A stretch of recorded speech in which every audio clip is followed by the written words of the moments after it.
Presiden Amerika Serikat Donald Trump resmi menandatangani perintah eksekutif yang menyetujui kesepakatan penyelamatan TikTok agar tetap beroperasi di AS pada Kamis, 25 September 2025. Dalam pengumuman yang dikutip Reuters, TikTok akan diambil alih oleh investor AS seharga 14 miliar dolar AS atau sekitar 233,6 triliun rupiah, kurs 16.690 rupiah. Penjualan ini memungkinkan aplikasi video pendek asal Tiongkok itu tetap beroperasi di AS setelah berbulan-bulan terancam diblokir karena alasan keamanan nasional. Gedung Putih tidak membahas bagaimana mereka menentukan valuasi tersebut. Banyak yang menilai valuasi tersebut jauh di bawah ekspektasi. Sementara laporan menurut analis Wedbush Securities and Investment menyebut bahwa TikTok diperkirakan bernilai 30-40 miliar dolar AS atau Rp500.600 triliun tanpa algoritma pada April 2025. Ada beberapa penolakan dari pihak Cina, tetapi hal mendasar yang ingin kami capai adalah kami ingin TikTok tetap beroperasi.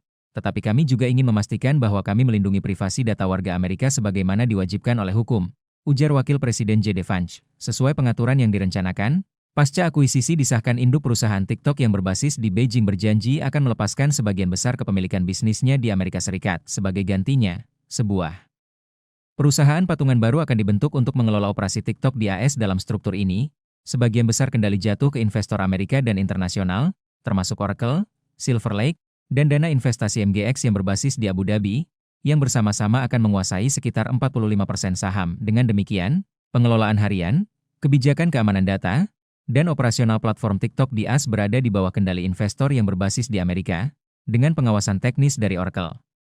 Sehingga pemerintah AS menilai bisnis ini lebih aman dari potensi pengaruh Tiongkok, sementara ByteDance hanya akan memegang kurang dari 20% saham di entitas baru tersebut, sementara kepemilikan mayoritas jatuh ke tangan investor Amerika.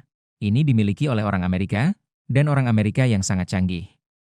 TikTok di AS akan dioperasikan sepenuhnya oleh Amerika, ujar Trump saat acara penandatanganan. Sebagai informasi, sejak tahun 2020 Oracle sudah menjadi penyedia layanan cloud dan hosting data TikTok di AS. Namun, dalam skema baru ini, peran Oracle meluas dari sekadar mitra teknologi menjadi salah satu pemegang saham utama sekaligus pihak yang duduk di jajaran pengelola resmi aplikasi tersebut. Langkah ini diyakini akan memberi jaminan keamanan data lebih besar bagi pengguna di Amerika, salah satu isu yang sejak awal memicu desakan pemerintahan Trump untuk menekan ByteDance. Sementara di balik peran Oracle, nama Larry Ellison tak kalah mencuri perhatian. Sebagai pendiri sekaligus chairman Oracle, Ellison disebut memainkan peran kunci dalam menyusun konsorsium baru tersebut. Selain faktor bisnis, dukungan Ellison juga membawa dimensi politik. Ellison dikenal sebagai salah satu pengusaha Silicon Valley yang secara terbuka mendukung kampanye Donald Trump. Kehadirannya di jajaran pengambil keputusan dianggap memperkuat legitimasi politik kesepakatan ini, sekaligus menunjukkan bahwa akuisisi TikTok bukan hanya soal ekonomi, tetapi juga bagian dari strategi geopolitik AS melawan Tiongkok. Download Tribun X sekarang, menghadirkan lokal menjadi Indonesia.